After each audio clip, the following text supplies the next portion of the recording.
वो मेरे हाथ में आ ही गया। अब इस नीलवंती ग्रंथ की बदौलत मुझे इस संसार का स्वामी बनने से कोई नहीं रोक सकता। एक चोर जिसने कुछ घंटों पहले ही एक आश्रम से नीलवंती ग्रंथ को चुराया था, अपने घमंड में चूर बेतहाशा हंसता ही जा रहा था। कुछ देर हंसने के बाद उसने एक वटवृक्ष के आगे अपना आसन लगाया और उस ग्रंथ को पढ़ना प्रारंभ किया। हर पलटते पन्ने के साथ उसकी आंखों में अग्नि का तेज बढ़ता ही जा रहा था और उसके शरीर से एक नीली रोशनी निकलने लगी। मगर इससे पहले कि वो ग्रंथ को पूरा समाप्त करता, उसने बीच में ही ग्रंथ को छोड़ते हुए कहा, जिस ज्ञान की मुझे जरूरत थी वो तो मुझे प्राप्त हो चुका है। इतना कहकर उसने ग्रंथ को बंद कर एक कोने में फेंक दिया और दक्षिण दिशा में बैठ एक मंत्र को बुदबुदाने लगा। तेरे लिए Amazon पर मिलेगा रोज का सामान, तो आपने आज क्या खरीदा? पर्पल ऐप पे शुरू हुआ है 99 स्टोर गाइस। आपको सारे मस्त मस्त ब्रांड्स के प्रोडक्ट्स 99 रुपीज में मिल रहे हैं। चमगादड़ों के एक झुंड ने उस पर धावा बोल दिया। चमगादड़ों के इस झुंड ने उसके मुंह को काट खून से छलनी छलनी कर दिया। इतना काफी नहीं था तो एक अजगर उसके शरीर पर लिपट गया और अपनी पकड़ ऐसी कसी कि धीरे धीरे उसकी सारी हड्डियां और पसलियां टूटने लगी और देखते ही देखते वो मौत की गोद में सो गया। दरअसल जिस किताब को उस चोर ने किनारे पर फेंका था वो बेहद ही खतरनाक नीलवंती ग्रंथ थी, जिसके काले और गहरे राज बहुत ही कम लोग जानते हैं और भारत में इस ग्रंथ पर प्रतिबंध लगा हुआ है। राजू, जो कि नागपुर का एक किसान था, अपनी बैलगाड़ी में अनाज ढो बड़े नगर की ओर जा रहा था। कई घंटों के सफर के बाद जब उसका पानी खत्म हो चला, इस भीषण गर्मी का असर सिर्फ राजू पर ही नहीं बल्कि उसके बैलों पर भी होने लगा था, जिससे उनकी गति धीमी होती चली जा रही थी। राजू की नजर सड़क से दूर जंगल के अंदर एक घने नीम के पेड़ पर पड़ी। उसने राहत की सांस ली और कहा, अब इस सांझ में सफर ठीक नहीं रहेगा। ऊपर से बिना जल के बैल और मैं आगे का सफर तय नहीं कर पाएंगे। आज रात यहीं रुकना बेहतर होगा। इतना कहकर राजू ने अपनी बैलगाड़ी को उस नीम के पेड़ के किनारे लगा दिया और अपने बैलों को खूंटे से बांध खुद चटाई डाल नीम के पेड़ की छांव में सो गया। राजू घोड़े बेचकर सो ही रहा था कि अचानक एक शोर से उसकी आंखें खुल गईं। उसने उठकर देखा तो 3 डाकू उसकी ओर हाथ में मशाल लिए हुए आ रहे थे। राजू को उस पल सिर्फ अपनी जान बचाने की सूझी और उसने भागना ही बेहतर समझा। राजू अपनी जान बचाने के लिए जंगल के और अंदर भागता चला गया। डाकुओं को सिर्फ सामान लूटने से मतलब था, मगर फिर भी एक डाकू कुछ और अशर्फियों के लालच में राजू का पीछा करने लगा। उसने दौड़ते दौड़ते अपनी कमर से एक खंजर निकाला और सीधा राजू की ओर निशाना लगाया। खंजर राजू की पीठ में धंस चुका था, जिसके चलते वो जमीन पर गिर पड़ा। मगर इससे पहले कि वो बेहोश होता, उसे अपने सामने एक बेहद सुंदर लड़की आती हुई दिखाई दी। राजू ने जब अगली सुबह अपनी आंखें खोली तो पाया कि वो एक कुटिया में है। उसका कुर्ता उतरा हुआ था और उसकी पीठ पर मोटी पट्टी बंधी हुई थी। इससे पहले कि वो कुछ समझ पाता, बेहोश होने से पहले उसने जिस कन्या को देखा था वो मटके में पानी भर कुटिया में अभी प्रवेश कर ही रही थी। राजू ने बैठते हुए उससे पूछा, आखिर कौन हो तुम और ये कौन सी जगह है? लेटे रहिए आप। कल रात एक डाकू ने आप पर हमला कर दिया था।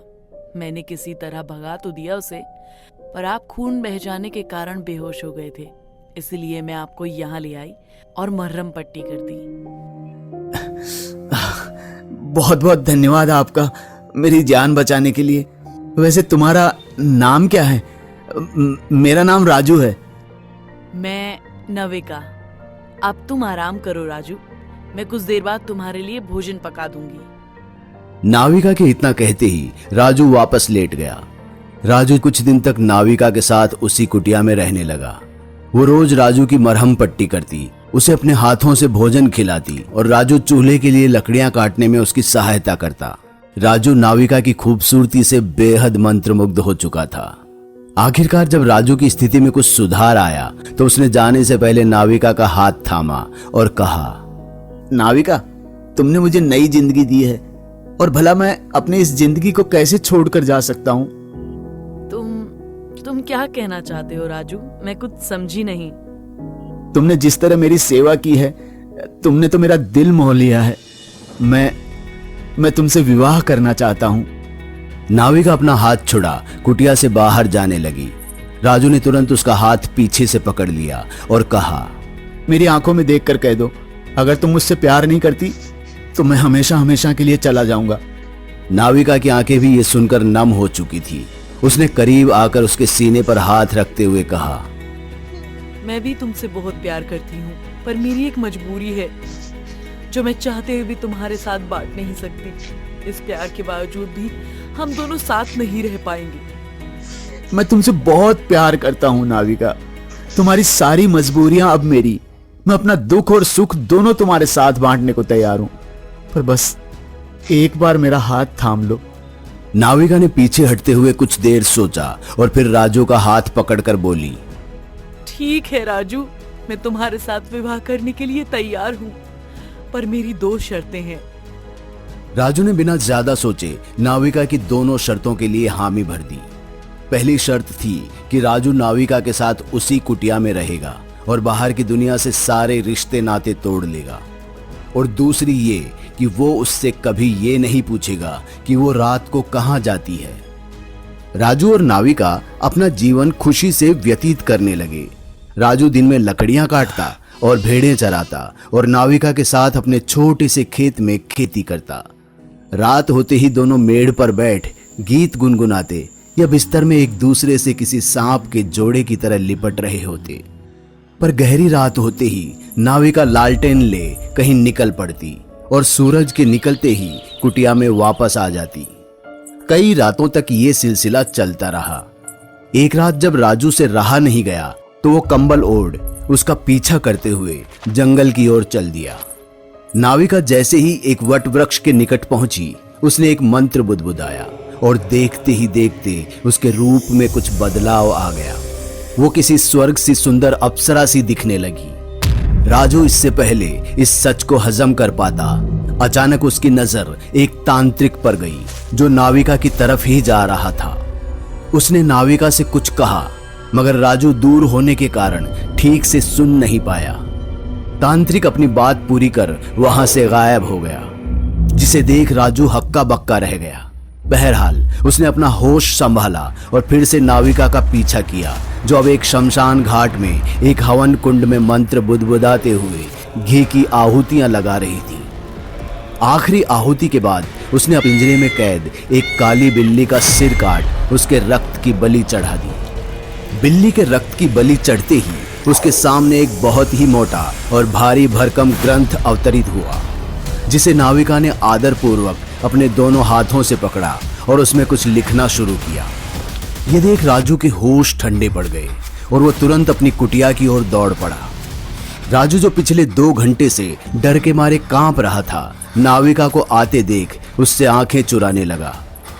नाविका को एहसास हुआ कि शायद राजू कुछ बेचैन सा है। उसने राजू के सर पर हाथ रखकर देखा तो उसे तपिश महसूस हुई। राजू तुम्हें तो बहुत तेज बुखार है, तुम आराम करो, मैं तुम्हारे लिए काढ़ा बनाकर लाती हूँ।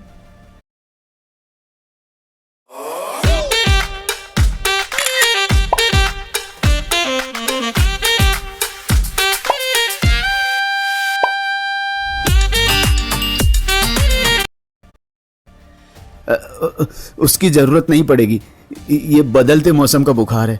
हल्दी का दूध काफी रहेगा। बस आज खेत का काम तुम देख लेना। इससे पहले कि नाविका कुछ कह पाती, राजू कंबल हटा रसोई की ओर चल दिया।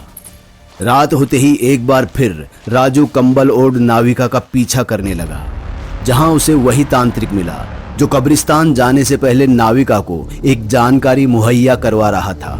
पर गौरतलब इस बात का था कि इस बार उसने बिना कुछ कहे बस एक सूची पत्र दिया और ऐसे अदृश्य हुआ जैसे वो वहां था ही नहीं। नाविका ने एक बार फिर मंत्र बुदबुदाते हुए अपना रूप बदला और शमशान घाट की ओर अपने कदम बढ़ाए। शमशान पहुंचते ही उसने आसमान की ओर देखा और चिल्लाई, मेरी आखिरी बलि स्वीकार करो और मुझे यक्षलोक का द्वार दिखाओ। आसमान से एक जोरदार बिजली कड़की और हवन कुंड में जा टकराई, जिससे हवन कुंड में एक लाल ज्वाला प्रज्वलित हो उठी। नाविका बखूबी जानती थी अब उसे क्या करना है। उसने एक ऐसे मंत्र का उच्चारण किया जिससे एक छोटी बच्ची हवा में तैरने लगी। आज तेरी बलि देकर मैं यक्षलोक वापस जा पाऊंगी। उसके इतना कहते ही आसमान में चमगादड़ों का झुंड गोल गोल घूमने लगा और दो बड़े अजगरों ने हवन कुंड के चारों ओर घेरा बना लिया और गोल गोल घूमने लगे। हवा तेजी से चलने लगी और बिजली ऐसे कड़की मानो जलजला आ गया। नाविका इससे पहले उस लड़की का गला अपने खंजर से काटती, राजू खुद पर संयम न रख सका और बाहर आकर चिल्लाते हुए बोला, रुक जाओ, मेरे होते हुए तुम इसकी बलि नहीं दे सकती। मैंने कहा था कि मैं रात को कहीं जाती हूँ और तुम मुझसे नहीं पूछोगे, पर तुम तो मेरे पीछे चले आए और ऊपर से मेरी तपस्या भंग कर दी। तुम जैसी डायन के मुंह से तपस्या जैसे शब्द शोभा नहीं देते। डायन नहीं, नीलवंती यक्षिणी हूँ और मानवता के कल्याण के लिए नीलवंती ग्रंथ लिख रही थी, पर तेरे इस अवरोध के कारण न ये ग्रंथ समाप्त हुआ और न यक्षलोक का द्वार खुला। मैं तुझे श्राप देती हूँ कि आज से तू नीलवंती ग्रंथ का अभिषेक है। ये ग्रंथ जिसे पढ़ने से कोई भी व्यक्ति शक्तिशाली, धनी और संसार का हर सुख भोग सकता है, कभी उसके काम ना आए। इसे पढ़ने वाला या मानसिक संतुलन खो देगा या फिर क्या? या फिर प्रकृति के हाथों मारा जाएगा।